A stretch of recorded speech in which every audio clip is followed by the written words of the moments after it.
Hello. Looks like we have everybody, got a bunch of people logged in here. I see your messages over there. I hope that you can see me. If you have any issues with the sound or with the camera, put it on the little chat and I'll see that, because I obviously can't hear you guys, but I can see your messages. So welcome. This is Arts in the World Language Classroom. I'm Allison Carneiro de Silva. And let's see here, there we go, that's me. I teach in Mechanicsville at Stonewall Jackson Middle School. I teach French and Spanish, and I'm also on the Teacher Advisory Committee at the Virginia Museum of Fine Arts. You can follow me on Twitter at ACWLTeach. And if you are on Twitter and you've got other ideas, want to share ideas about using arts to teach world language classes, please use the hashtag ArtsInWL. I'm going to share this whole presentation, all the resources with you at the end. I'll give you a short link that you can go to a Google folder and have all of the stuff that we go over. All right, so these are some of my students at the Virginia Museum of Fine Arts, working with a piece in the picture there. There are lots of reasons that we're here today. I want to show you guys why arts integration is important to language learning and how they go hand in hand and define arts in general. We're going to find some resources that we can use, practice some of the strategies, and then have activities at the end that you can use right away. All right, so the first activity we're going to do is called Hey, What's Going On? So take a look at this sculpture here, and as you explore it, answer two questions. What's going on, and what makes you say that? I want you to take a minute to just look at it on your own first and formulate answers to these two questions in your head. You can jot down some ideas, but I want everybody to look at it on your own first, silently, and then share some answers with your colleagues at your locations.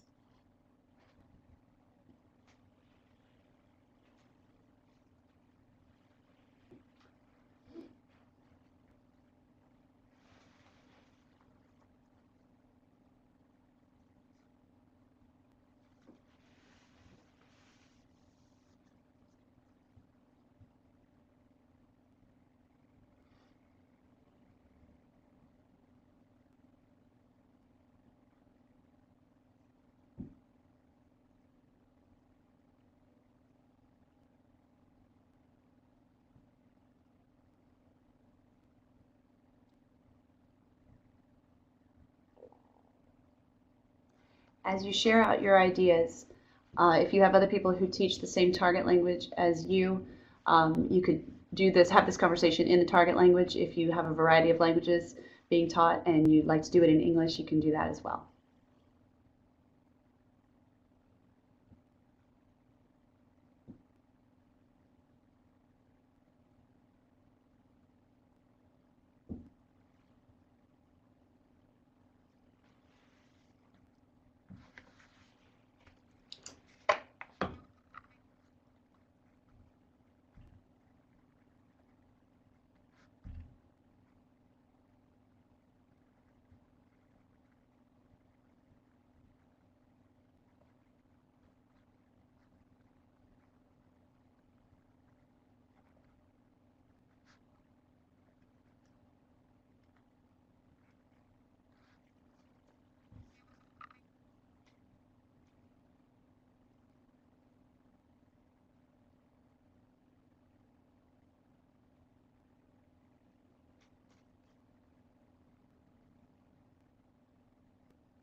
Be sure to answer the second question with your colleagues. Don't just say what's going on, but also add what makes you say that. Why is it that you think that's what's going on? And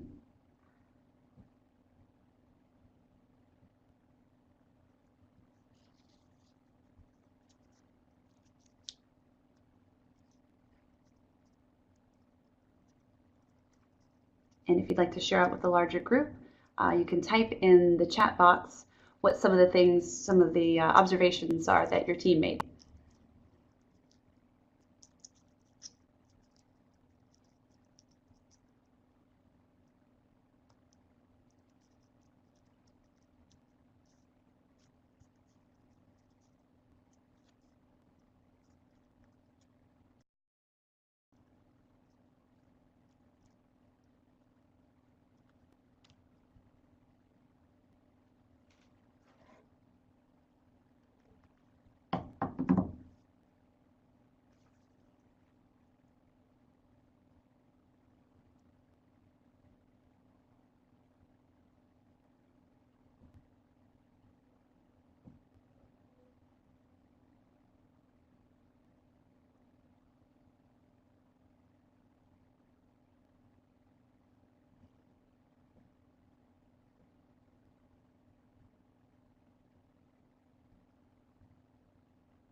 Hi, we've got a lot of questions about the work.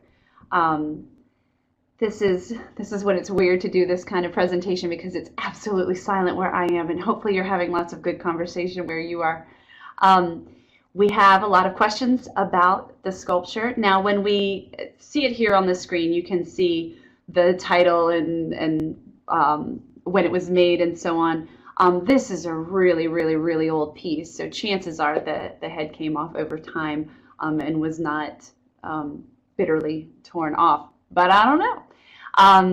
We can see that the name, I mean, not the name that the artist gave it necessarily, but the name that has been given to it is Double Statue of Man and Woman. If I were using this in my class, I would not give that information to students until after. I've given it to you here to cite my sources, but I would not give them the title because that tends to influence what the viewer thinks of the work. So it's interesting for the purpose that we're using the artwork. It's more interesting to give them the artwork and let them come up with their own ideas about it.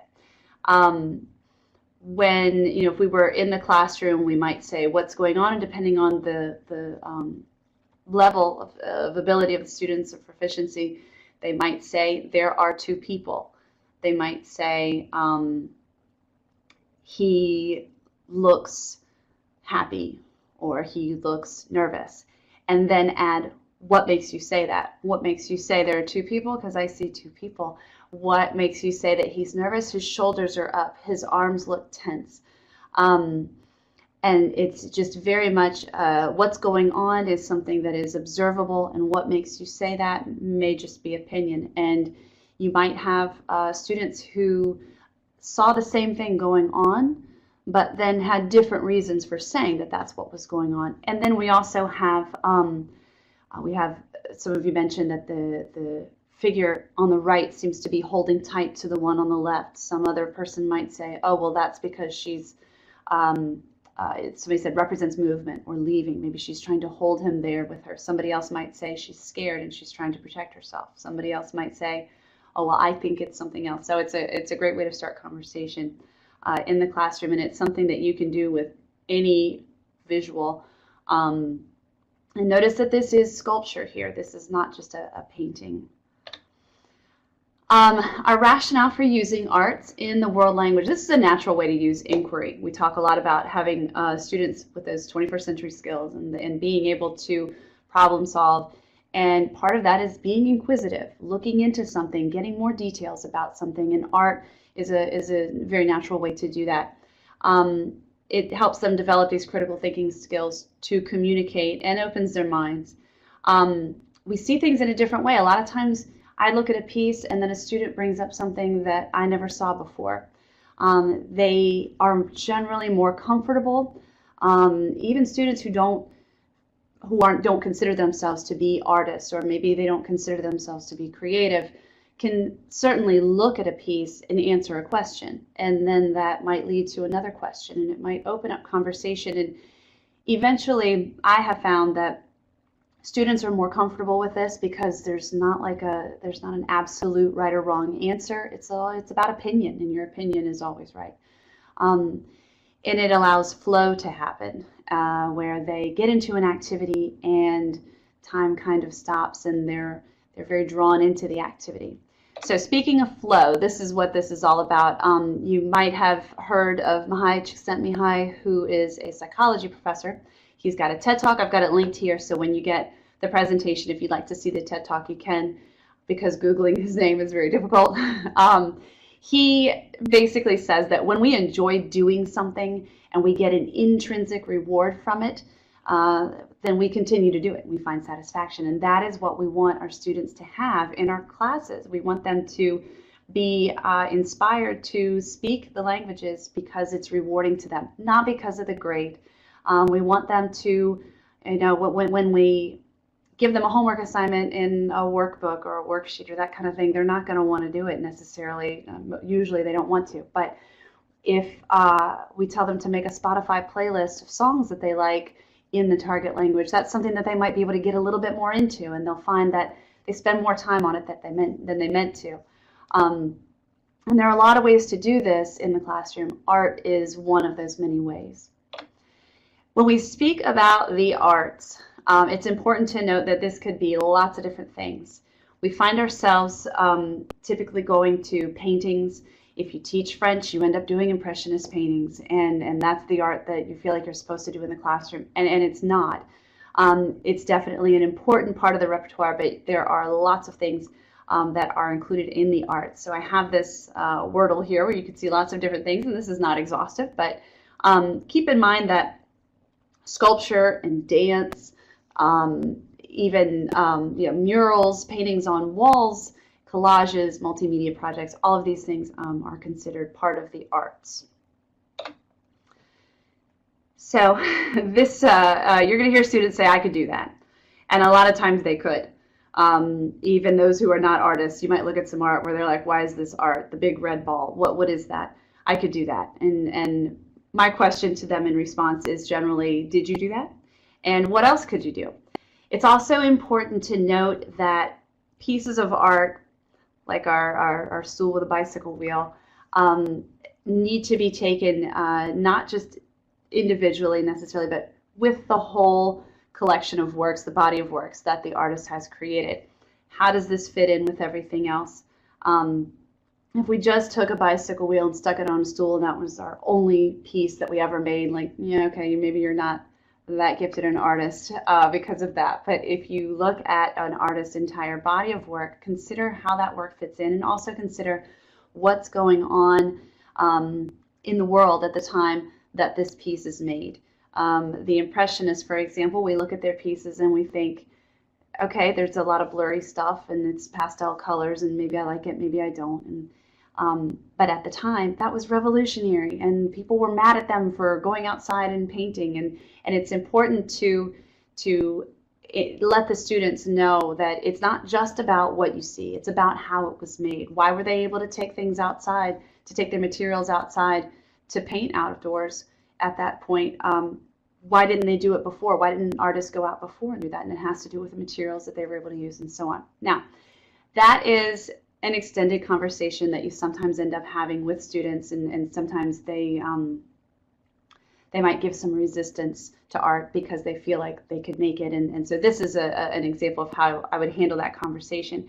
However, you don't have to have any artistic knowledge, any art history knowledge to use arts in the classroom. And you can even ask students for their own suggestions and contributions.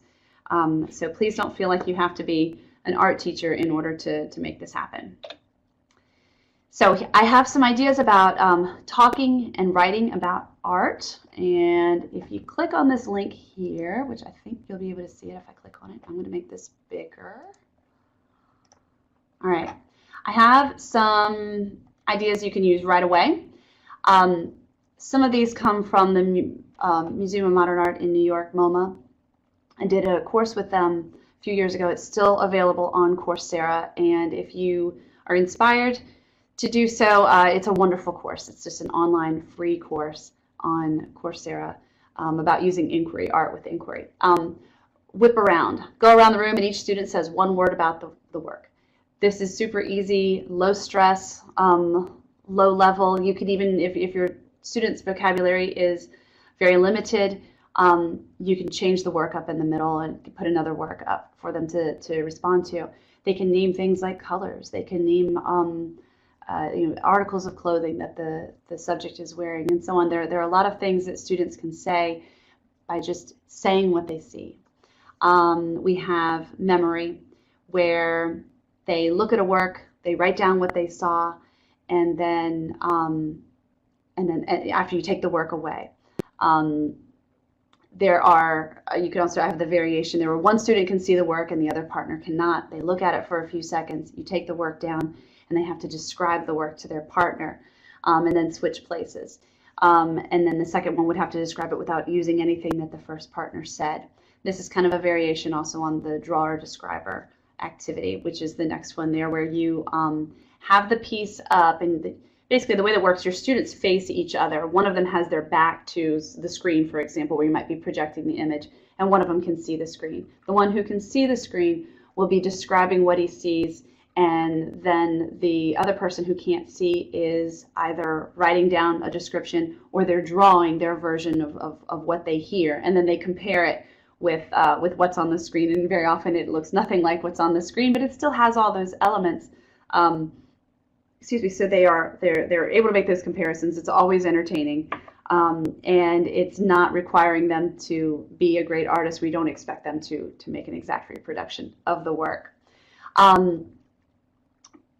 If you play music from the artist culture while you're viewing the work, that's something that's pretty cool. There, like you say, you're doing African masks and you play some African music and just really get the kids so that more than one sense is there taking in the culture and the pieces. I will do partners a lot of times with fine arts postcards. VMFA has these postcards that, because I'm in Richmond, it's easy to go. They have a tent sale twice a year, and they have all these postcards that are like 10 for $1, and they are just postcards of works from the museum. So I'll take a bunch of those and then cut them in half, and then mix them up and hand them out in class, and the students pair up by finding who has the other half of their card. I've also done this with a full page printout of a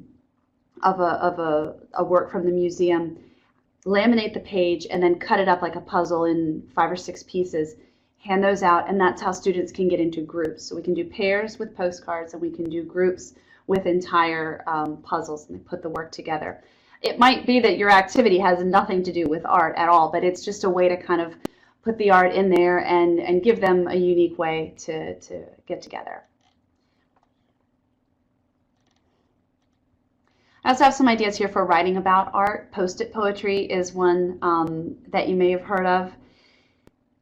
They're going to take that one word. For example, when they did the whip around and they said one word, instead of saying it, they're going to write a word on a Post-it note. You put them all together and you make a class poem. And the students can do this working together, putting the Post-its on the wall or on a big piece of butcher paper. You can even have them group up and create their poem that way.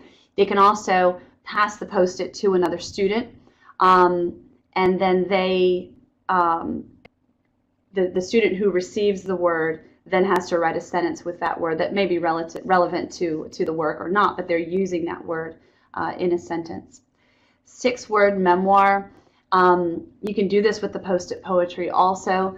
This is one where they engage with the work, they create a story about it, that is simply inspired by the work, and then condense it down to 6 words. And Exquisite Corpse, this was a game from the 1920s. The way that it worked then, you would fold up a piece of paper and one person would draw a picture and then fold it back, or part of a picture. Fold it back so you can't see what's there, hand the paper to the next person, and they draw a bit of a picture. Fold it back so you can't see, hand it to the next person, and they draw. And then when you open it up, you have this crazy drawing that has the different pieces from the different people. You can also do that with a story. You can write a sentence about the piece. The student folds it back so the next student can't see, passes it to the next one, they write a sentence, and then you end up with a story in the end, and it's kind of Mad-Libby, and then see how you can make sense out of it based on the work. Say What is an activity that I'll show you in a later slide. List and discuss, all they do is create a word list, and then they can discuss that in different ways that are here on the bullet points. Extend the frame is another one that I'll show you later on in the presentation. And then you can illustrate a story with fine art. This is something where if they've read a story in class or read an article, they can illustrate it by choosing pictures. And if you have maybe a certain number of printed pages, printed works from wherever, it could be from a particular museum, works that you found on the internet, print them out and then have students choose which pictures they would use to illustrate their story. Which one would be the cover of the book? Which one would be, for this paragraph? How would you illustrate it? And you can switch that and you can say, here are the pictures, write a story about it.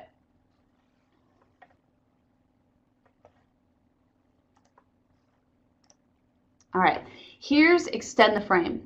I have cited the sources and given you the activity by clicking on the picture, so I'll show you an example of this one. Students get this picture, this image here. So they have the image, they have a lot of white space around it, and they are to extend the frame by drawing out on the edge something else that they think could be happening. When we did this with this work right here by Basile, we have plenty of space out here. Students drew a house in the background, or they drew more family members who had been left out. They drew a table with food on it, a lot of different things. And it was cool to see what they drew on their own, and then they come back to class and they compare and talk about the ideas of what's happening in their new work. Then they write sentences about it. And I use this one on the bottom right with a French 1 class, and they simply wrote some sentences about the people in the painting. I didn't give them any strict parameters. Then they wrote them on the board. And so we have some who just stated who's there. They have some who created some names, gave them personality traits, said what they were going to do. And they were able to be creative, and it was low stress. They were able to write about the part that they drew about as well, which I think gave them a little bit more confidence, where they could say, well, okay, my partner and I don't have the same, or the people in my group don't have the same sentences, but that's okay because we also have different pictures.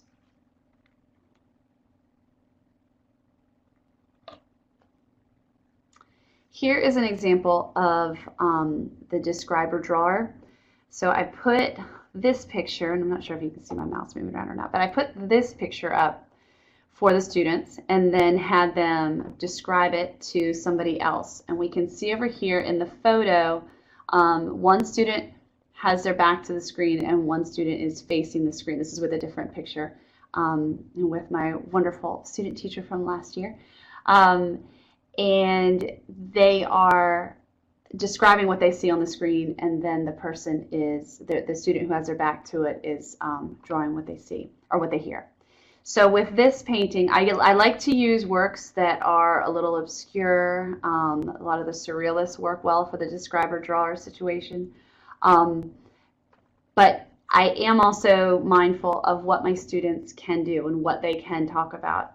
If they don't know how to say carriage, then it's difficult to put a picture of a horse and carriage because they're not going to be able to describe it as well as they might want to, and they'll be frustrated. While they don't know the word for soldier, they do know the word for band, and they do know instrument, and so I knew they would be able to describe him a little bit. They know their colors. They know a lot of the basic elements that are in that image. So when you're choosing a piece of artwork, consider what your students are able to do, and of course push them, but make sure that that it's not something that will frustrate them to be too far beyond their level. For this one, you can see some of the pictures that the students drew. To explain, we have the guy sitting in the chair, we have somebody with a great big black hat, and some women. This one was particularly fat. We can see this guy's out of proportion. We have the guy on the ground, and the house, and it's always fun when they turn around and they see what the image was.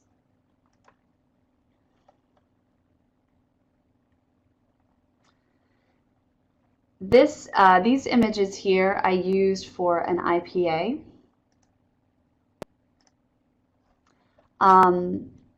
And notice that for my IPA, this was actually from a French class, but these are not all French works. You don't have to use works by an artist who is of that or spoke that target language. It's nice, but it's also nice to be able to give students a variety of artwork. Now, in this task, the students aren't doing anything with the art other than looking at it. They're considering it when they hear, for the IPA, this was a listening section, and they had to choose either the one on the left or the one on the right and listen to what I was saying in French and determine which picture I was talking about. I could just as easily have gone online and found some stock photos of families and used them. And sometimes, depending on what the prompt is and what your goals are, that works too.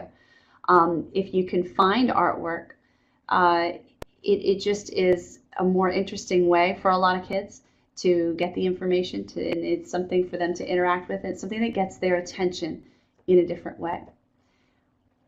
So for these two, I might say there are 3 children. One has on a green dress, and there is a boy. And so they would have to look closely at the pictures to see which one has the boy. I don't need to mention the animal there, but find the similarities and then find the difference.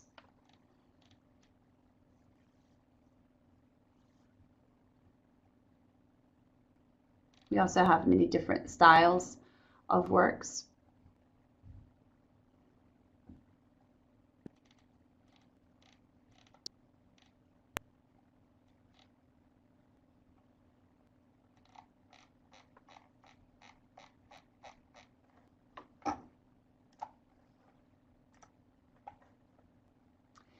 Here's one for rooms of the house, and you can see that, yeah. This was adapted from a another site, and I added a lot of my own things in there. So with this, I just simply showed students images of fine art and asked them if this is, for example, is this a house or an apartment? Is the yard big? Is the house small or big? And so on. We could talk about the different items that they might use to try and spiral some vocabulary. And usually, a picture like this will get kids' interest. It will get them more interested than me just showing a picture of a bedroom and asking them, what room of the house is this? This also, they want to see what the next picture is. They're more inspired or they're more motivated to be engaged when they see these different pieces. It's a great opportunity to share with them who the artist is. Maybe you go through one time to talk about the different rooms of the house, identify the rooms of the house, and then you go back through again and show them, by the way, this artist is from Haiti, and this style is particularly Haitian. Here's another one from a different artist. There aren't a lot of fine arts paintings in the bathroom, quite honestly. And so when we show this one, they are very curious about the story and why there's a dead man in the tub. And so this is an opportunity to talk a little bit about the French Revolution. And we try not to get too involved in the backstory of the works, especially for an activity like this when I'm just asking them to name the room of the house.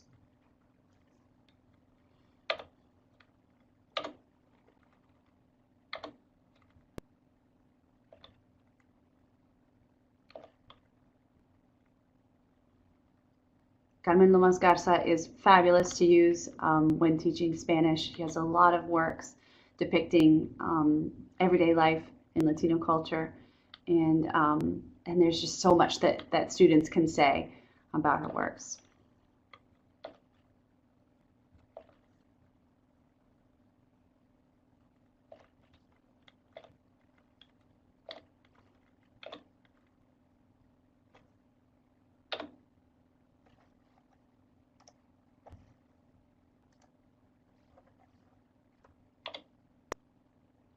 Say What is another activity that I mentioned. For Say What, you simply add speech bubbles to a work. And the kids really, really enjoyed this one. This activity here, if you click on the link, you have your own version of this. This painting, I used this in French class. This is an American artist, and has nothing to do with French class. However, I wanted something that would allow them to talk about the family, and they started to talk about the food, and it allows them to be creative and think of something in the target language. A lot of times the kids want to be funny, they try to be clever, and it's just so open-ended that it allows them this creativity, and it gets them to think a little bit past the typical read this and answer the question kind of activities, or create a dialogue, heaven forbid. This is something that they they enjoy doing, and then they enjoy reading everybody else's in class and seeing what they wrote and seeing what they can figure out. So they're basically creating a cartoon to say what the different characters in or people in the work would say. You can see here what some of the students wrote in. Sometimes it is a back and forth that they'll write. Sometimes they write individually what the students or what the characters would say, and it's open. I don't give them I don't give them parameters. For instance, make it a conversation, or make it you use 3 different kinds of food, or whatever. You can certainly do that, but in general, and particularly the first time or 2 that you do this, it's better to just leave it open and leave it open to them for interpretation. And I think that oftentimes they'll surprise us and they'll do exactly what we wanted and more. What our goals were for the activity, they will achieve those.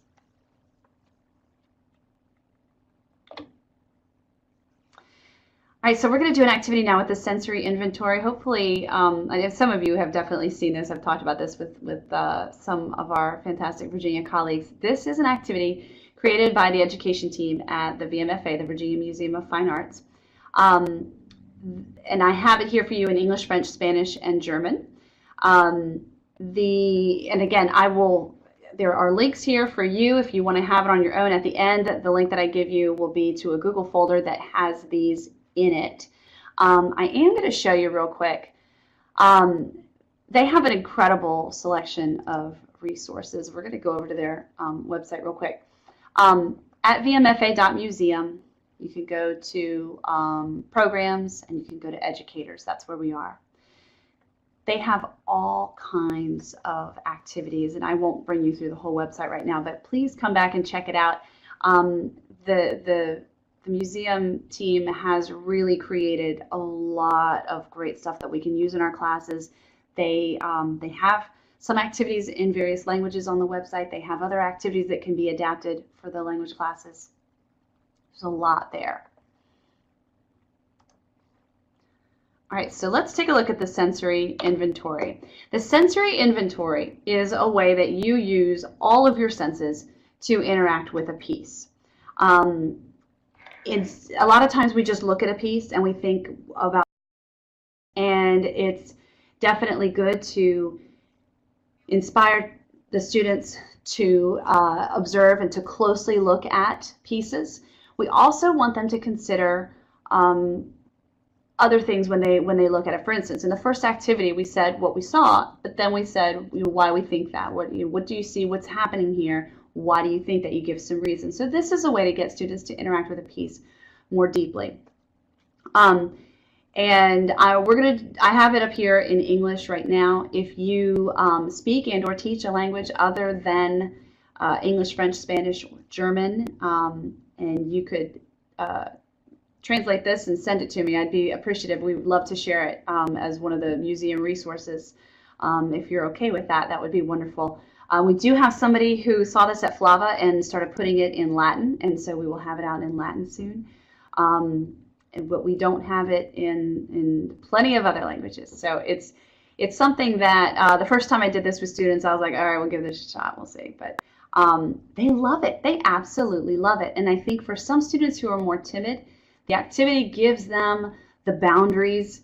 And you know, they can't write but so much. They just have a blank that they're writing in, and it gives them those boundaries to make them feel a little bit more comfortable. And then we find that they really get into it. So for the sensory inventory, we are going to use this piece here, here that we see in the middle of the screen, and then the sensory inventory is on the left. And I would like for you at your locations to just jot down some ideas that you would put in the blanks. I can almost taste the blank and feel the blank. It's as if I hear the sound of blank and I'm reminded of the smell of blank. Strangely enough, I think of blank when I see blank. And what I'm going to do, let's see, I'm going to go ahead and put this up in English so you can see what the activity looks like. This is what I hand out to students right here. but this is the piece that we're using. Right? So just jot down some ideas at your locations.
If you are comfortable sharing, um, it would be, I think, really cool to hear what your colleagues have written and to share what you've written.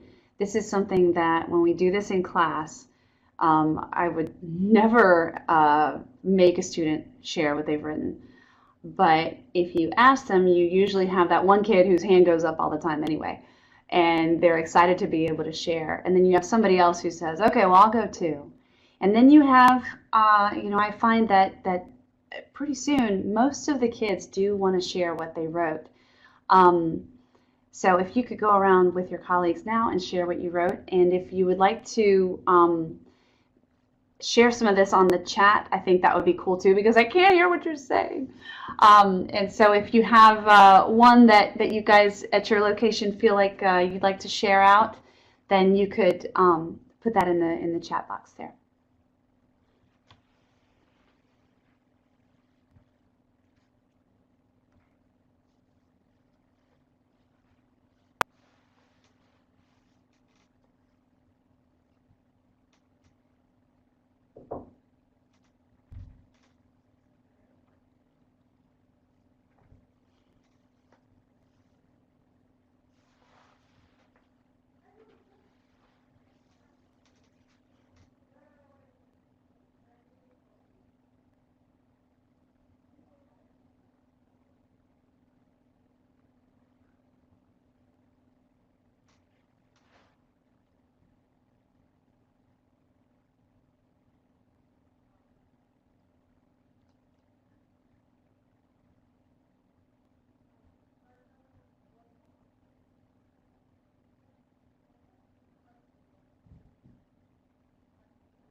We've got 3 schools who are typing in responses now and a few others who have already responded. If you want to go back through the chat here and take a look, I think it's interesting to see how different the responses are.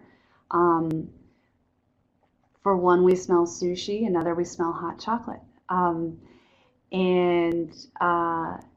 So go through and see what the other entries are. I had some people who were typing a minute ago. I'm not sure. There we go.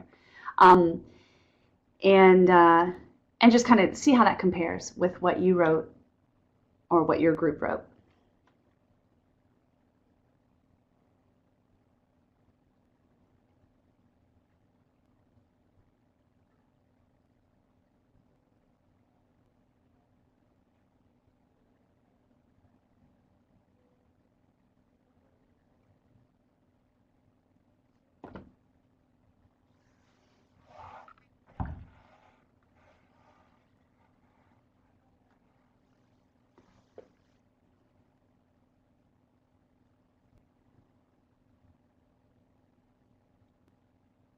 Heidi, I know you're going to write one. I see you in there.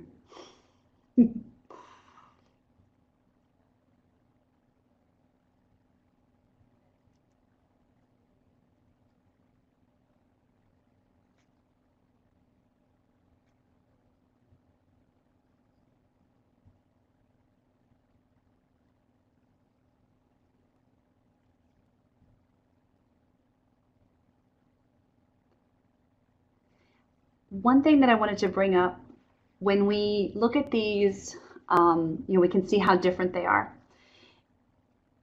Make sure that your classroom remains a safe place where the students are not judged on their creativity and on their opinions, that it's safe to express their opinions. One of the things that I always stress to my students is you might all come up with completely different responses to, say, the sensory inventory, or you might have a different way of explaining something, or you might see this happening in this work, but somebody else in the class sees a completely different thing happening. All of these are valid responses. All of these are okay. It is important that we don't judge the students, but also we make it an environment where they're not judging each other and saying, why would you put hot chocolate? That's stupid. I don't even see any hot chocolate. It's not about that. It's my impression of the work. And when I express myself, I want to be safe to do so. And your students need to feel that. And that extends, of course, into expressing themselves in the target language. If they feel safe, because I think that our students come into our classrooms already with a high affective filter. They're nervous about speaking another language, about saying it wrong, about sounding funny, not being able to come up with the right word, and that's really in all levels.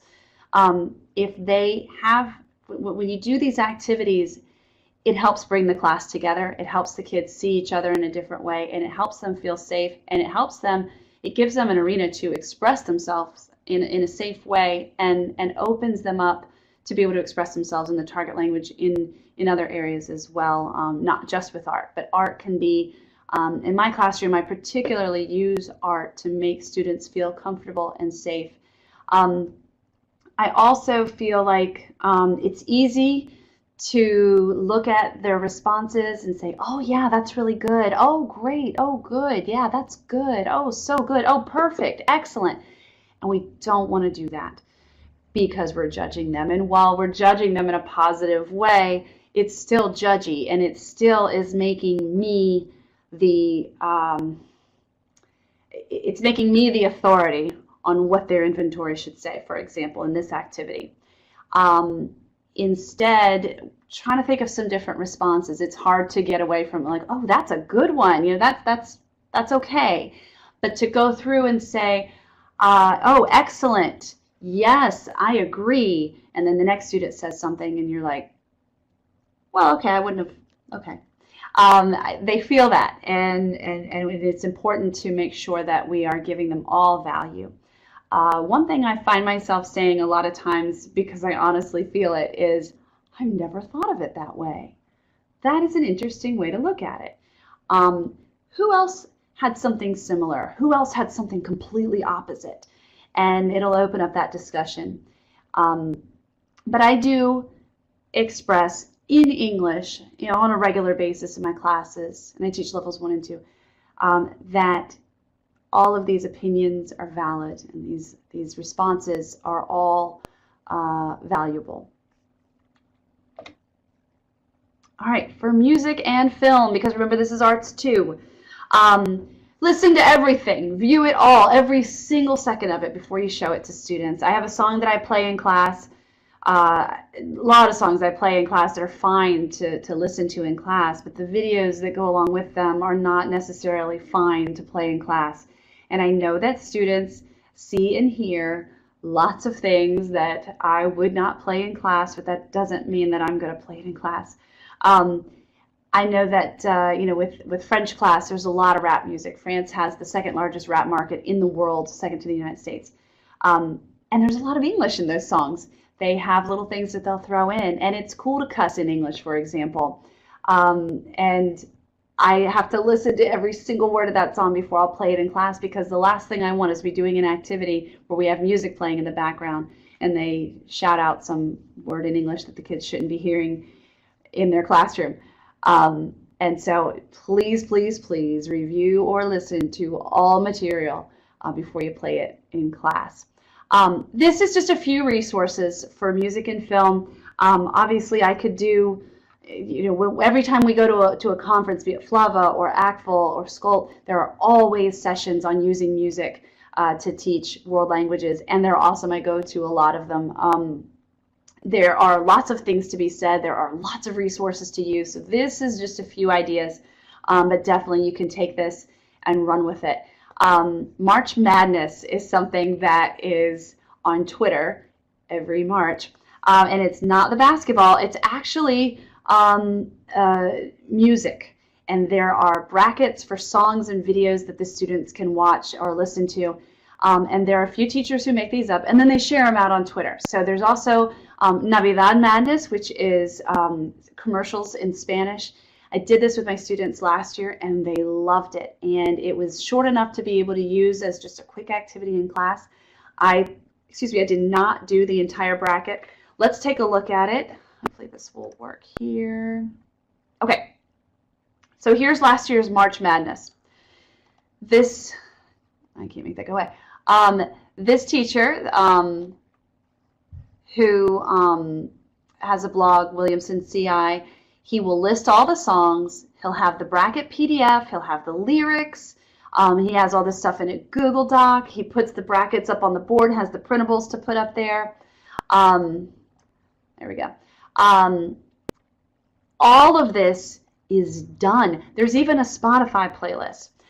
I cannot use all these songs in my classroom. I personally don't feel comfortable using them all in my classroom, but plenty of other teachers, and particularly teachers who have older students, might feel better. This is in levels 3 and 4. He says he does the lyric sheet. I don't do all of this stuff with my students. Here's a list of the songs. We can take a look. This is also a great way to add to your playlist songs that you can use in class. A lot of times I have music playing in the background when we're doing something else. I definitely have music on every day when the students come into the classroom, and somebody else has already looked all this stuff up for me, and so now I can just listen to these songs on my own, make sure they're appropriate, add them to my playlist, and then we're done. So with these songs, let's go back. Oh, okay. Here's our bracket. So he has organized them to make them go against each other, and the kids listen to each of the songs, or they watch the videos, or however you want to do it, and then they determine a winner. And you could have a class vote. You could have a Google Sheet where you do this for all of your classes. Some people do this different in each class. You can see where each, what were the favorites of each class, and then you go on until the end. This is something that can be a fun activity that you do that is just real quick, each class for a month.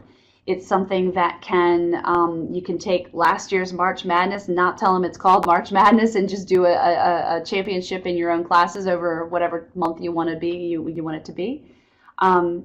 You can make it as advanced or as simple as you want. There are all the resources right here. You can see the videos. You can listen to the songs. Let's look at Navidad Madness. This one was not songs. This one was commercials.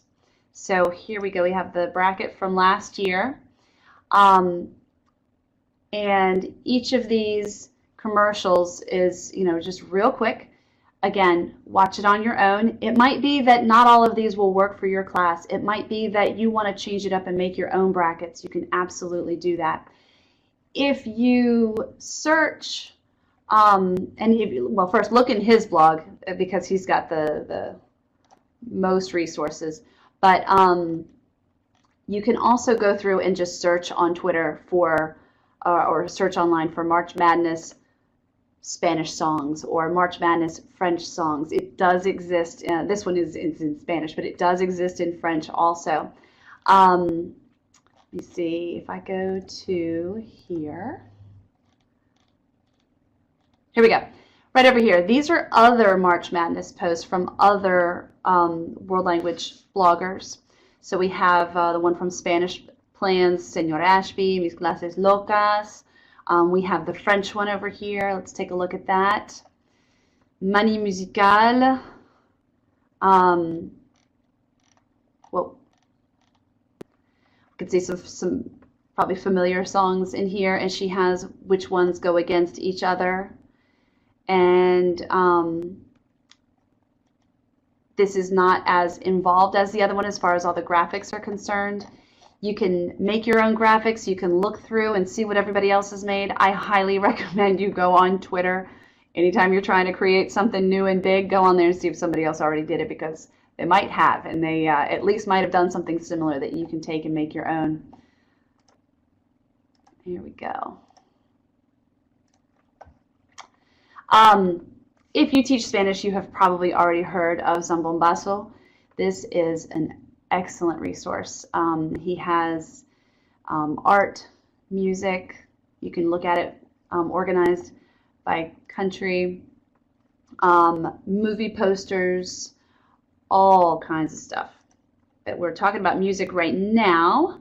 So here are the genres of music that they have listed. And then let's see, let's look at Milonga. We can see the interviews, and he does these things, they're called clothesline, where it's going to be kind of a fill-in-the-blank activity. You can listen to the song, all kinds of resources. Now, if you go through, like you can buy the whole thing, and it's an automatic, it's a download. And usually you can go through and click on the links, particularly during the time of the, like that year, that current year. You can go through and click on the links, and then you don't have to pay for them, and you can kind of save them over to your drive if you want, the ones that are interesting to you. You can see what's cool about this is he mentions, I should say they, not he, this is a whole team of people, what grammar structures are in the song. And I'm a big proponent of not teaching grammar, but letting the students discover the grammar, find the grammar. So let's say I want them to learn about the gerund, the present progressive, the something with the ando, yendo on the end. I know that this song by Bonilofi might be a good one to play for them, have them look at, examine what kinds of things are you seeing in the song, what kind of patterns do you see, and then guiding them to make the discovery and to make the connections, say, oh, this must be like ing in English, or what have you. So it's hard to find those songs on your own without being a DJ, basically. I have a lot of songs that I know in Spanish, but I can't just say, oh, if I'm going to teach the gerund, I know I should go to this song or that song. And there are new songs all the time that have these great things, so they do it for us. So take a look at this. So you can, this is a great way to introduce the arts in teaching grammar. Spotify, Samba Basso has an account on Spotify that you can follow, and you can see their different playlists that they have. Goethe Institute has this. Fréquents Hits is a Spotify list of French hits. And then a lot of the teachers who have blogs make playlists also. Again, listen to any of it before you don't just put the playlist on and go, well, another teacher made this playlist, so it's probably okay. What might work for their students might not work for your students, and vice versa. So I like to take those songs, I listen to their list, and then I save the songs over to my own list. Now, Spotify is something that you can do for free, but you don't have all the options that you do with a paid account. I think that I pay, I think it's $10 a month. Usually I get a gift card for it for whatever holiday, and then it's a 6-month thing it's paid. It's worth every penny of for every gift card that my friends have gotten me. But it is an excellent resource. There are not ads on it when you do the pay service, so I don't have to worry about inappropriate ads being played or things that kind of get us off track in class. You can create your own playlist. You can follow other people on there and see what playlists they have, and then save their playlists to your account. And it saves me a lot of the legwork of finding music that's appropriate for my students. I'm able to go and just listen to somebody else's playlist while I'm doing something and just be paying attention to what I'm hearing, to the words they're using and so on. You can even go and Google the lyrics usually and look through the lyrics real quick and make sure that they're appropriate. And then I can add that song over to my playlist that I have, different playlists for my different classes. YouTube is another one. Take a song that your students like. Maybe you've been playing a playlist in class and they say, oh, I really like that one song by so-and-so. Stromae is always popular in French class, and he has very visually interesting videos, and most of them there are a lot that are appropriate, that are okay for students. So I'll go and search for some videos by him that I can show in class. Maybe have that on when students come in the classroom. It can also be used you could put the video on silent and you can narrate it. You can tell a story. You can have students tell a story. You can also look at the video and then jump down that rabbit hole on the right side of the screen on YouTube, where it takes you, if you like this song, then you might like this one, and if you like that one, then you might like this one, and then you start to discover new music that way as well. Also, ask your students to do that, and then have them come to you with one song that they found that they really like. Listen to it, see if it's appropriate, play it in class. TV5 Monde has a lot of French music videos and lyrics. Let's take a look at that site. For this one, what I really like about this one is how they give you the language level. So if you're going to use this as something more than something in the background to just access the language. For example, I teach French and Spanish in the same day, and having that music on at the beginning of class really helps me get into the mode of speaking that other language. I finish up Spanish class, I have French class coming in. I've got the music playing, and it helps me get in that French frame of mind. The goal is for it to do that for students as well. So they hear the music and they're thinking, okay, French, we're doing French. And it also is something that's fun and something that they enjoy. To take it further and then use these songs in class, we had the grammar list from Samba Basso. We have the just language level over here. Now this is, these are not proficiency levels, but in general, A1 is the easiest and B2 is going to be the most difficult. Now that doesn't mean that you can't use a B2 level song with your first year students. You just have to, maybe you won't do the activities exactly like they have presented them here. You can create your own activities. There's always something that can be done, no matter how, with the song, you can make it a level 1 song, or you could take an easy song and do something more advanced with it. Speaking of Stromae, here he is. We can see that this first one, for example, is La Pluie, and we see that this is A2 level. We go to the next one, it's the same song, but now it's B2 level. So they have taken this and they've done different activities with it. Let's see.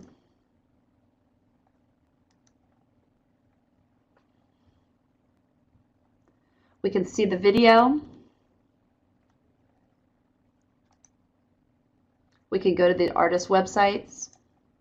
Here are the lyrics to the song. And then we can share it.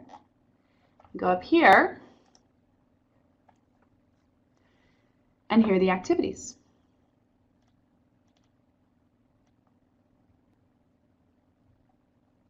Have some questions to write on the board to start it out. Whoop. Understanding the words of the song.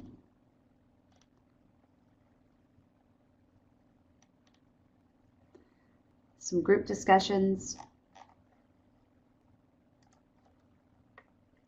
They have this in PDF and in doc form. Here's what the students would get. So you have the lesson plan and you have the student sheet.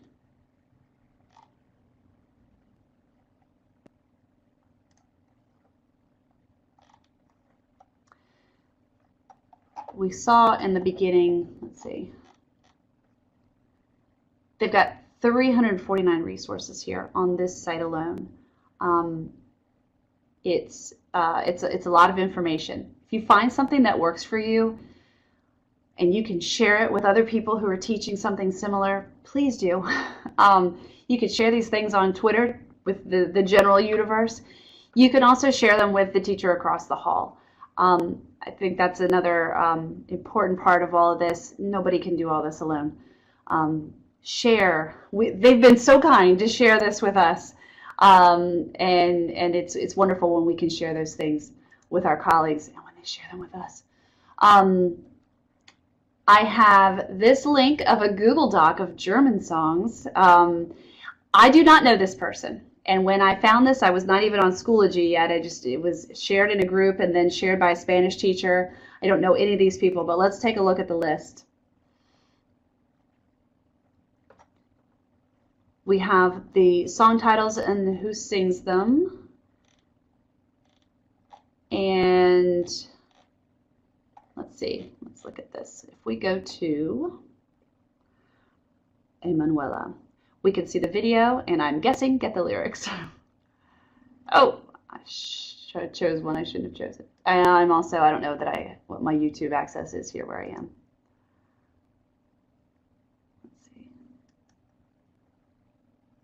All right. I'm not signed in and this isn't my computer, so I'm just going to get out of here. But we can see that the lyrics are there.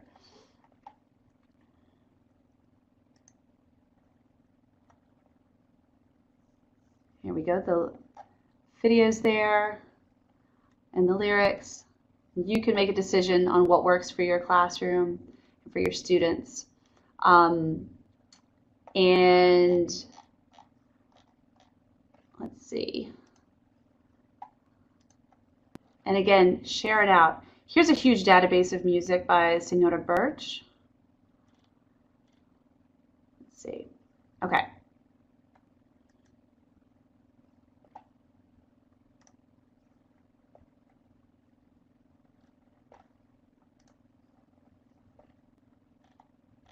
Okay, see this little guy over here? It's huge. It's so many things. A lot of people, this is not one person who came up with this, a lot of people have contributed to this spreadsheet. So we see, oh, here's a fun one, Gangnam Style in Spanish. And this was done in Spain, and we can see the YouTube video of it, the link to the YouTube video over here. We've got notes here to tell us the vocabulary, the grammar, the culture that's in that's in the song. There we go.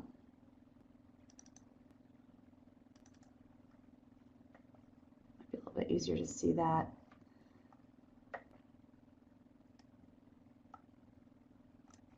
And then they're all YouTube links over here. And of course, you can copy this, make it your own. You can organize it by country, by topic, and so on. A lot you can do with that. Don't save.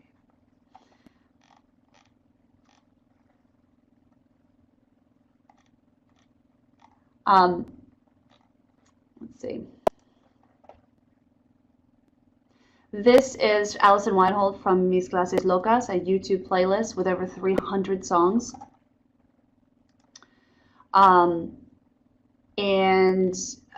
know, we have some old classics like Juanes, and then we have some that are newer. And, you know, again, go through and see. You know, sometimes there are ones that you might not want to show in front of the whole class, but that are okay. They're fine. They're nothing any worse than what the kids see. But it might have a person smoking a cigarette in 3 frames of the video, so you don't want to show it in class. But you could always share playlists with students. If you have a website or a Schoology site, say, hey, check out this playlist. But again, you know, go through and make sure that it's something that you're comfortable with your students seeing, and especially if they're going to be watching this in front of their parents, are you going to be okay with that? I would definitely not just say, here's a playlist of 300 videos, pick your favorite. I would have to watch each and every one of these videos. But when I go through, I can see, you know, there are certain artists that I might be familiar with and think, oh, I really like that artist, or I really don't like that artist, so I'm going to skip that one. But you know, think what were my students? My students really liked, you know, whoever. So let's see if we can find another song by that person. And this was put together by a teacher, so in general they are mostly appropriate.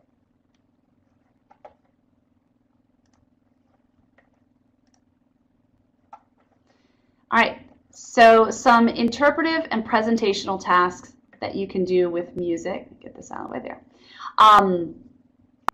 One of the things I do, a lot of times it's hard and it's high stress to do the close activities where they are filling in the blank with the lyrics. They're listening to the song and then writing what words, you know, filling in with what words they hear. If you do that, I would encourage you to give a word bank, particularly for the lower levels, and maybe even give a word bank of words that are jumbled up, so they have to unjumble them and then put them in the song. And make sure you play the song over and over and over again. It helps them if, you know, you have in the chorus, let's say you have a blank here in the chorus, we'll have it here in the chorus and here in the chorus also throughout the song. But something that I've done with students that is lower stress but still encourages that close listening to the words is to jumble up the lyrics. So take the lyrics, print them out with a lot of big spacing, and then cut them up like every 4 lines or so, and then have the students put them together. I have done this in groups where, say they're in a group of 3 and each student has, you know, 5 or 6 pieces of paper. They look at their lyrics and then they listen for just those lyrics, and they put that paper down when they hear them. But they still have to work together to put everything in order. And a lot of times they'll end up looking at their partners, oh, you've got this, that goes there. Help me with this one. When does this one go? And they're listening to the words, and you're playing it over and over and over again. And then you take it, once they get it all laid out on the table or on the desk, you listen to the song again, and by then there's some parts that they know because it's, you know, the chorus or whatever, they've heard it so many times. But they're usually generally excited to sing along with the song. Now that they have all the lyrics together, they can make sense of it. And then you can ask about some general ideas. You certainly do not have to have them understand every bit of the song. They can, if you do the close activities, things from like the Zambombasso site, you can choose a song that has something in particular that you're studying, be it a grammar point or a theme that you're working on, and create an activity where they fill in words that are specific to the theme that you're teaching in class, or that you've been working with, and then follow up with the comprehension activities to see how much more of the song they're able to understand. You can let students listen to a song and then make their own video for it. They can act it out to show comprehension. I would encourage you to do snippets of songs and not a whole 5-minute song for that. Have them write another part of the song in the same style. So they're thinking about fitting in the words at a certain, certain number of syllables or a certain beat. They're thinking how many lines they need, whether it rhymes or not, and if they're using other words that are similar to what's in the song, or if it suddenly sounds like a Spanish 1 student. And of course, make sure that it's within the realm of possibility. But this is a challenge that gets them to think outside the box, gets them to think about language in a different way. It gets them to problem solve. And hopefully it can invite them to be more engaged and possibly be reaching that state of flow where they're enjoying what they're doing, and they continue to work on it, and they are challenged in a way that they enjoy, and therefore the activity becomes that much more meaningful. You can also have them illustrate a song by creating a storyboard or creating a flip book, and that goes back to the idea of using fine art to do this. You could do the same thing where you have printouts of pieces of art, and then have which of these would go best with the song. If you were illustrating the lyrics, which pieces would you use, and then say why, or perhaps give a line of the song or a few of the lyrics that would to go with that piece of artwork. Here are a few, very few musical artists that you could use for Spanish, French, and German. I am, obviously a lot of you teach other languages as well, and I'm not trying to ignore them. I'm most familiar with these Spanish and French artists, and then I had some friends help me out with the German ones, and looked around on the blogs and online to see what worked best for other people. Again, listen to every single bit of the song before you put it out there for students. And then, of course, you can go to Spotify, YouTube. Pandora has a good amount of Spanish songs. I don't really use Pandora anymore because I use Spotify, and I like Spotify. I like what I can do with Spotify, how I can manipulate it myself. But I had a hard time finding French songs on Pandora. Ask the students what they like, and look at The Voice. I don't watch that show, but it's on in every country, and you have people who, the contestants are singing cover songs. They're singing songs that are popular in that culture. So when you go to The Voice France, all the episodes are on YouTube. A lot of the people who win the show do go on to become famous and successful musical artists over there.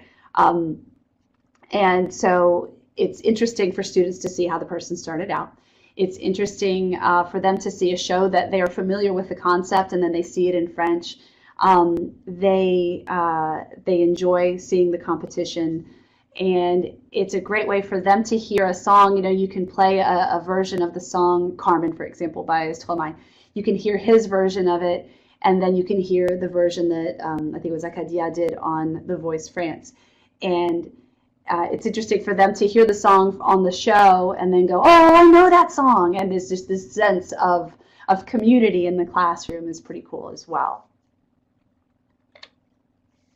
For cinema, thanks, Stephanie. These are 3 books that you can get on Amazon that are using cinema for conversation in various languages. They have different versions of these. I think these covers right here are the covers of the most updated edition for each language. I know that for some of us, we think, well, I don't have time in class to use a movie, or my kids aren't advanced enough to use a movie.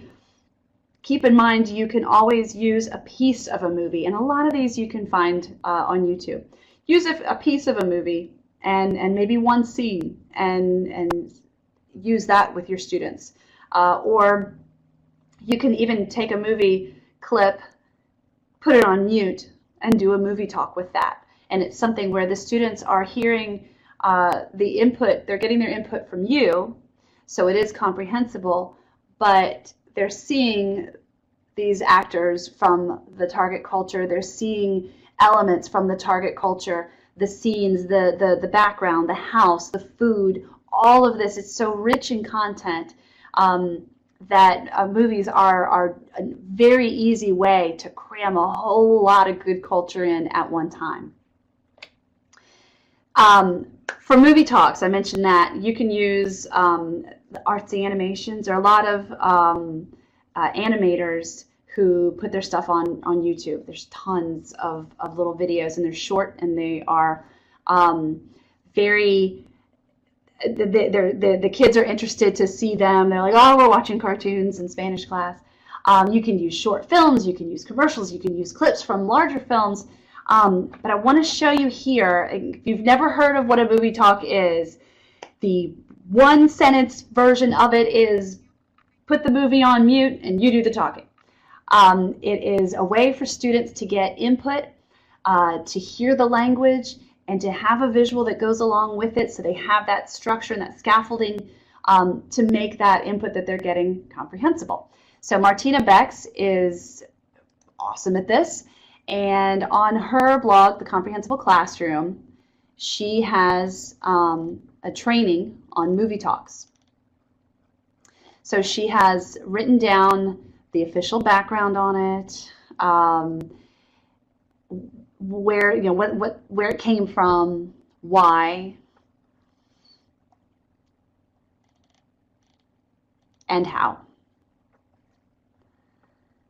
Now, this is a long blog post, and I'll let you read it on your own, but I also want to show you that there is a demo here. I think this is like a 12-minute video, but and there are other tutorials right here.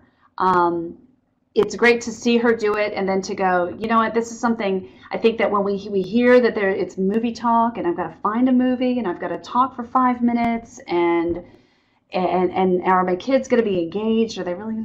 Yeah, they will be. You can make it engaging for them, and she shows us how to do that.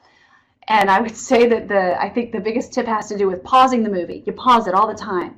You say something, you show it to them, you pause it, and then you ask them some questions. And then right before, you know, you always pause it right before the action, and it gets the kids interested, and they want to find out what's going to happen. And then they're listening to the story, and your story may not have anything to do with what the original story was, and that's fine. You can show a clip from a movie and change the dialogue around as much as you want.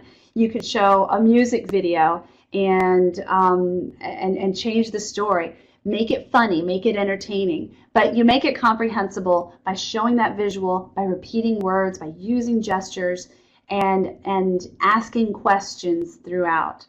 So the idea is that you would be talking, and then you'd ask some questions, and of course you start with you know, the this or that questions. Is it A or is it B? And then yes or no, and then, well, what is, you know, more open-ended questions. Well, what does she need at the store, or what have you? It's something that's easy to do. It's something that I think is a little scary at first, because we think there's, like, how do I even find the right resource? How about this one? Here's a Pinterest board. Hopefully this won't be plugged. 311 pins here. And this is Senora Hates. She has a blog. She does a lot of movie talk stuff, and she has all of these little videos. And most of them have absolutely nothing to do with Spanish or French. They are just ideas, something that you could talk about.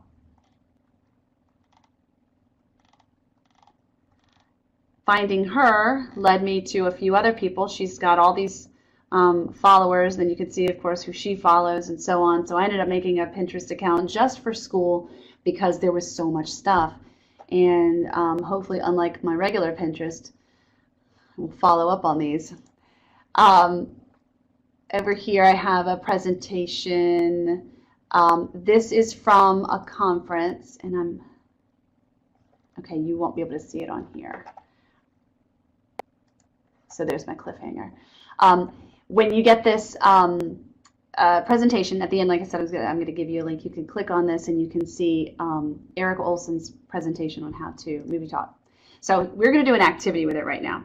And if you go, you can go on your own devices to bit.ly/breakfastvid. Hopefully it'll take you right to it. How could you use this movie in class? And I'm going to be able to show it, yes. What I want you to do is create a rough skeleton of a movie talk. And you can do this on your own. You can do it in your groups where you are. What elements would you focus on if you were using this movie in your class? I think what's going to be interesting is to see people who teach level 1 versus people who teach more advanced levels, how you would use this differently. What would you want students to know about? And what would you and the learners be doing during the film? How could this be relevant in your class? What unit of study would this go with? So would your kids just be sitting there listening to you, or would they be interacting somehow? Would they be doing some sort of task? What would you be doing while giving this movie talk? Would you be silent for a certain amount of time and then ask some questions? Would you be talking the whole time? Would you be asking for responses or input from the students throughout? Would it be them writing something? Would it be them talking? Let's take a look at the movie, and then we'll think about these ideas.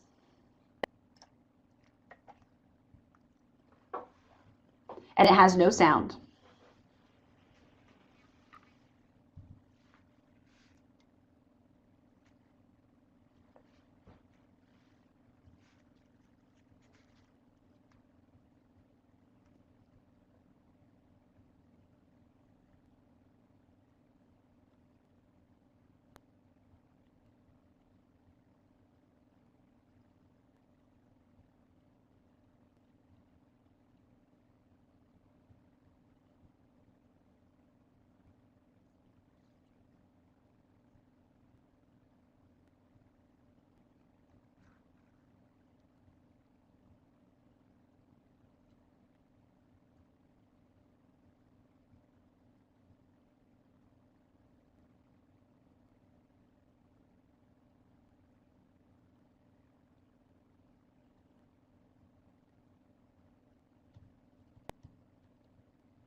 All right, in your groups or individually, however you want to do it, I'd like for you to jot down some ideas based on these prompts here of how you could use that movie in your class.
Right, some of you have already started sharing with the group.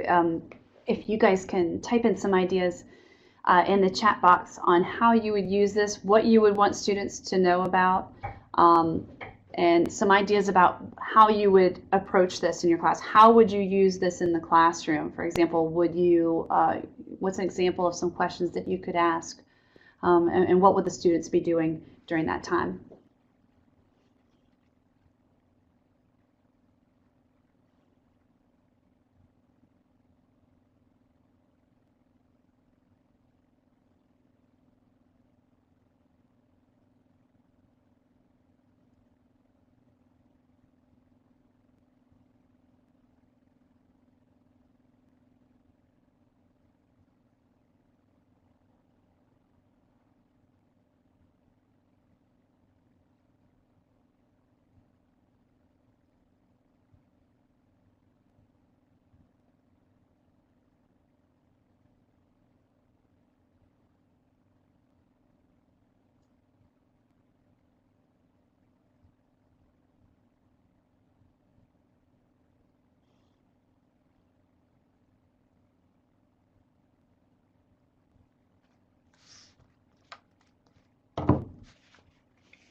So I'm over here jotting down your ideas because you guys have some really good ideas. The Lafayette, you said, let students take screenshots and create their own entire movie from this one with their own storyline.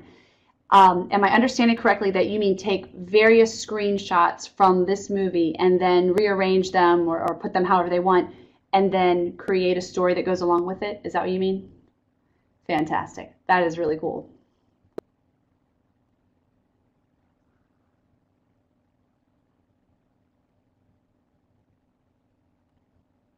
We have talking about understanding how people are feeling based on body language, facial expressions. Good. We can. We've had a few people say that students can narrate the video as well.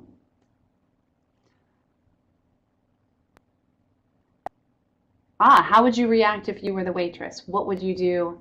One of those segments where you see somebody. What would you do if you were in this situation? If you saw that, if you're a witness to that, I like that.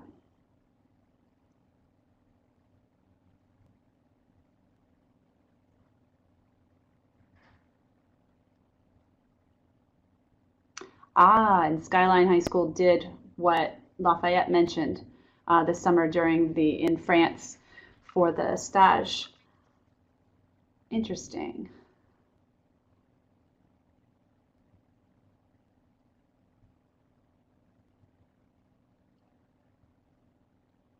Heidi, did you guys use did you use an animation or did you use a film? What did they use as the basis?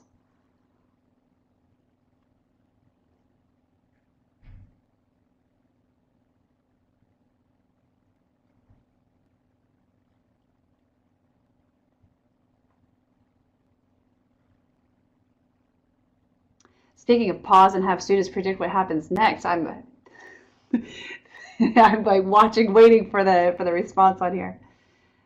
A video clip, okay. For a movie talk, It doesn't have to be a feature film. It doesn't have to be an animation. There are a lot of those animations though, and they are, I think they're visually interesting, they're short, and students tend to like them. And there are so many of them that you can, you have a lot to choose from, and it's easy to find them. Again, look on Twitter, see what other people have done. Go on Twitter and say, I'm looking for a movie talk for such and such theme. What you got? Hashtag LangChat. And you'll have all these responses come back and all kinds of activities that have already been planned that people are willing to share.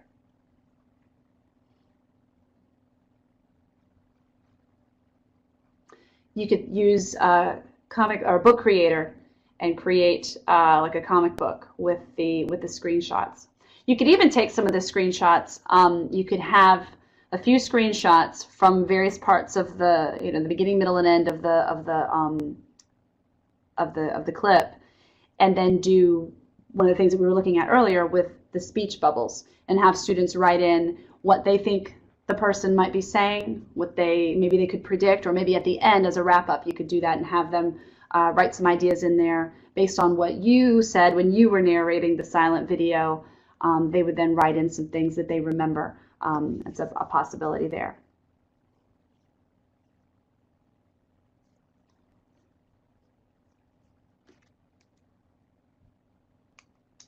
And then somebody mentioned earlier about asking the students what happens next. You can do that after you watch the whole video, or as you guys said, you can stop it and then ask them what they think is going to happen next.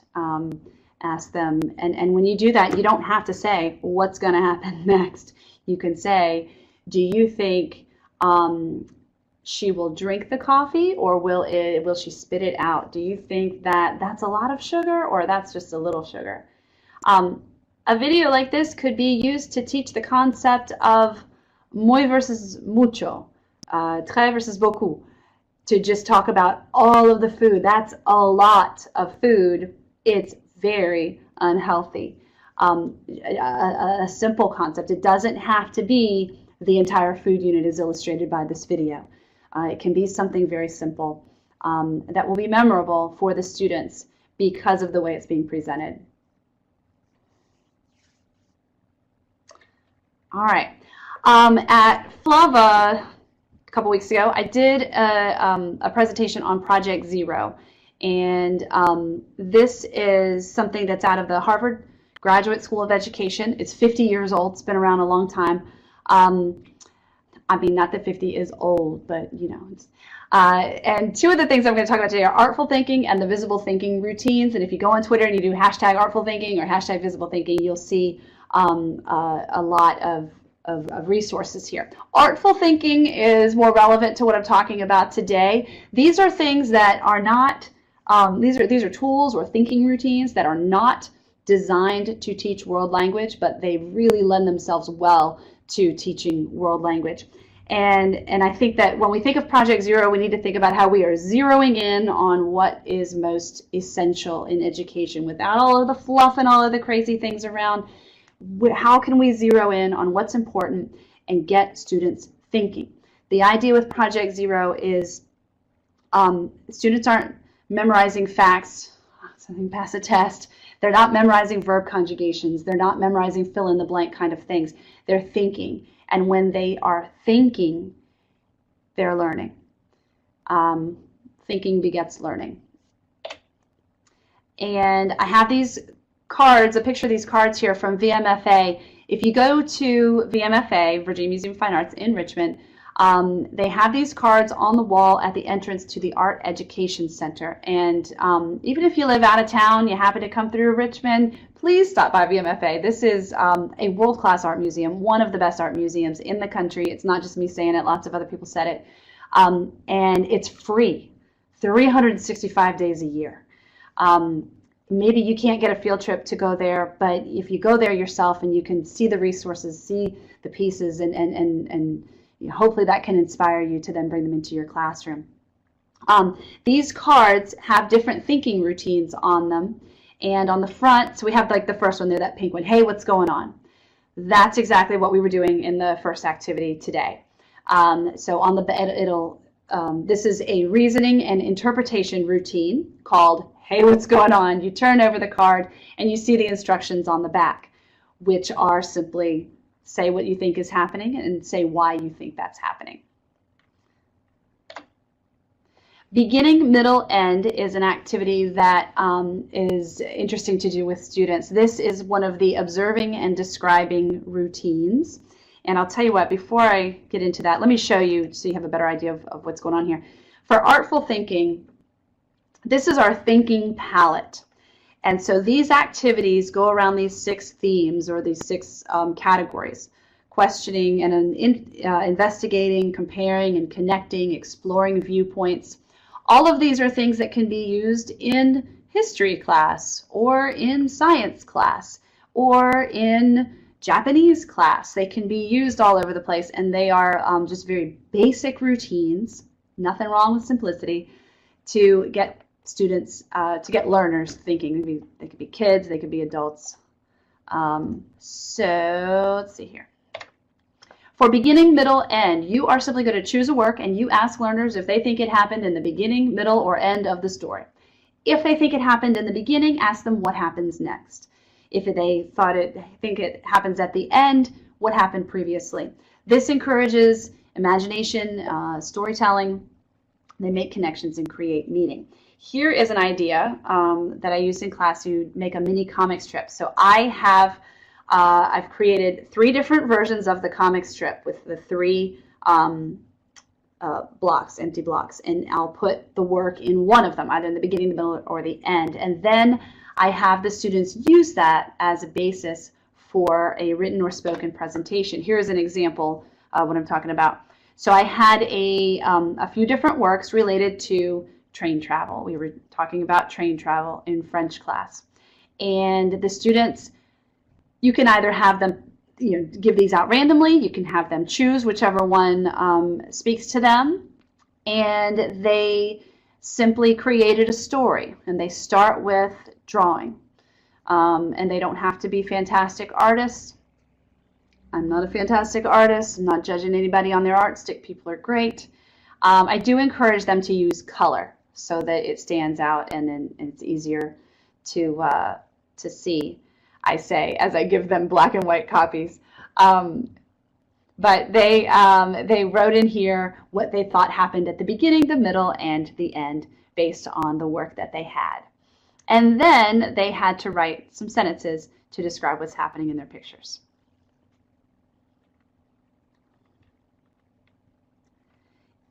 When you get the presentation, if you click on this, you have the template. This is the activity that I used. And if you want to just take this and replace the artwork that's in there, what you'll need to do is go over to File, and if you're logged into Google, you can make a copy, and then it's your own. You can do whatever you want with it. The version that you'll get of all of these things is a view-only version, so you simply make a copy, and then you do what you want with it. All right, here's one called What Do You See? And it's observing and describing. And it sounds almost so simple that it almost sounds a little ridiculous. Look at it. What colors do you see? What shapes do you see? What lines do you see? But what this does is it gets them to look closely at the work. And when they look closely at an artwork and they get into the habit of spending a few more seconds on it, they also can take that skill and use it when they're looking at language and observe and really think about what they're reading or what they're hearing. You can also use viewfinders. I don't have any here, so this is what I would do. You could take a piece of paper, roll it up, and look through. When I do that, I only see a part of the work. You can tell students, look through the viewfinder, look at the top right quadrant, now look at a different part. What do you see? And that viewfinder helps them to concentrate on that one part. They can use their hands. They can do this and look through. But usually they like having something to actually look through. But you saw that took all of half a second to make. So you can use that anytime in your classroom.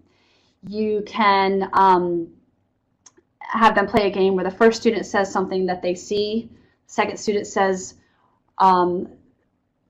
something he sees and that repeats the first one, the kind of like that alphabet game. My name is Allison. I like apples. My name is Ben. I like baseball. And Allison likes apples. And you try to see how far you can get. Well, for this one, you're just saying, the kids are just saying something that they see in the work. And it is getting them, you'd be surprised. There are plenty of things that we don't see in a piece that they might see, or that we didn't see at first and we see after looking at it a little bit more closely. And again, each of these links here takes us back to the thinking palette so that we can see there are lots of activities over here. I'm not going over all of them right now, but go back and check out that site when you have some time. This is an example of a work that you can stare at and see something new every single time. This is in the entrance to VMFA. This is a work by Ryan McGinnis, who's actually from Virginia Beach. And this one is called Art History is Not Linear. When the museum opened the new wing in 2010, he was commissioned to create artwork, and he screen prints. And so he took, he made icons of different works throughout the museum. So like we see the comb here, that's represented in a painting elsewhere in the museum. We have the rabbit over here, and there's all of these icons here are representative of pieces of work in the permanent collection. And then they're up here on these panels. This is a great one to just say, what do you see? And see what the kids see. It inspires the close looking, but also there's tons of vocabulary. And then you can take that and you can run with it. You can, from the list of things that they see, write a story or create something. There's all kinds of things that they could do. Use that to inspire writing a haiku, for example. 12 questions is one of the questioning investigating routines, where they just brainstorm a list of 12 questions and then put that list down to one question, the most important one that they think they have. This is great for intermediate language learners. Questions are difficult for novices to create, so that's something that could be over their head. Yes, no questions, of course, are generally easier in French and Spanish, but it's hard to answer some of these open-ended questions. It's hard to form them sometimes. Even though they might know the question words, they recognize it. It's hard to make the questions, but it is, this is something you can ask them some questions also, and then have them choose which one they think is the most important. Why do you say that? Anytime they say something, ask them, why do you say that? Because it's easy to express an opinion. Sometimes backing it up is a lot more difficult. Sometimes they're saying something that they heard somebody else say. If you ask them, why do you say that? It gets them to consider a little bit more deeply why they think that way. Here are some questions that you can ask. It's not important that they like the artwork. They might not like it, and that might inspire them more, be more meaningful to them. Hopefully they have some pieces that they enjoy, but you don't have to like the work to be able to use the work.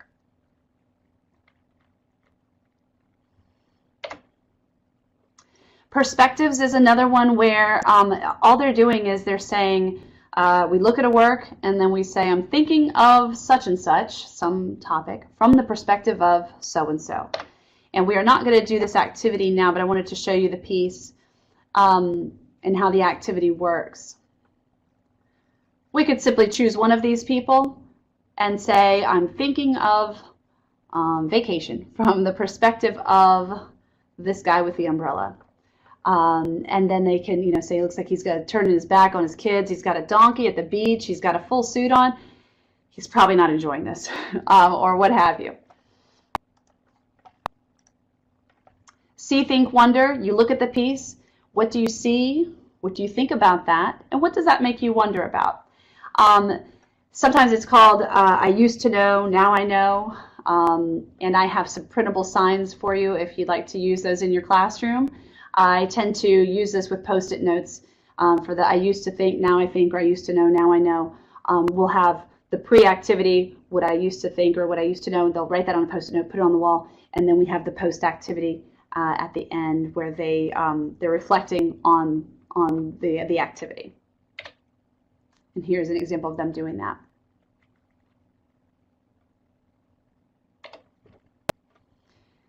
And then just ask them, what's happening? Why do you think that? Always ask why.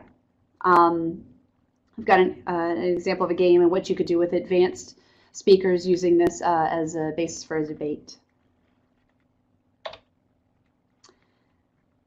comparing and connecting. If this artwork were a kind of car, what kind would it be? If it were a city, what city would it be? If it were a fruit, what fruit would it be?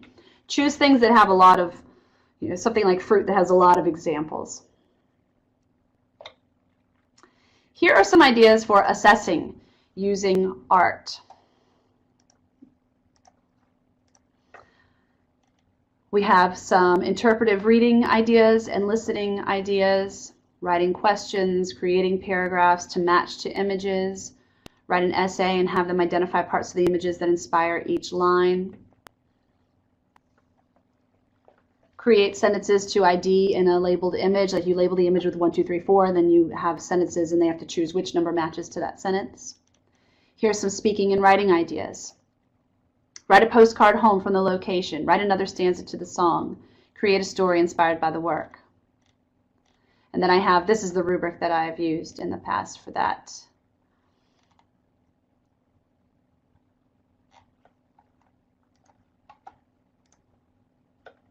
Using art to inspire IPAs. These are some ideas from the Artful French Classroom, a presentation I did with Monica Johnson and Twyla Kitts at FLAVA a few years ago. If you click on this, you can get ideas on how we used art to inspire IPAs from novice level up to intermediate.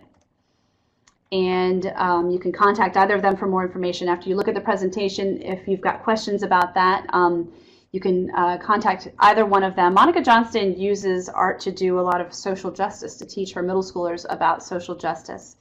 She presented on that at AATF this summer. These are some possible themes and works that you could use for that if that's something that is interesting to you. And this doesn't have to be with advanced students. Like I said, she does this with middle schoolers. JR, a French photographer, has a TED Talk that I referenced there. Then there are 10 more TED Talks at the bottom from artists who use their craft for social justice. And so these can give you some ideas of how this would work in your classroom.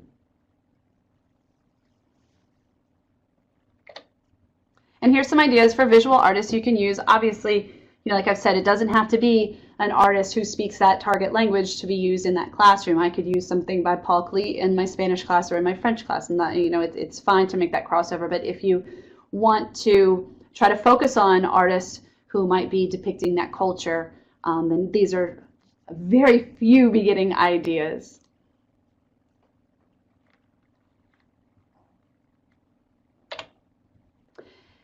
And I appreciate all of your attendance. I hope that this has inspired some conversation and some new thoughts at your locations. It's absolutely silent here, which has been killing me this whole time, but hopefully it has not been where you are. At the top left of the screen, I have the link to this presentation. You can go to bit.ly/artsinwl, and when you get there, the last slide is going to be all of these resources, links to all that stuff. So go to the presentation there, and then and you can see on the last slide all of those links. These are my sources if you want to go and take another look at them. And I'll show you here on the last slide. You can go to the Google folder with all of these materials by doing bit.ly/artsinwl folder, all lowercase. And it has all of these materials in that Google folder. Remember, everything is going to be view only, and then you'll just make a copy of it. So thank you very much. Hope you guys have a wonderful evening.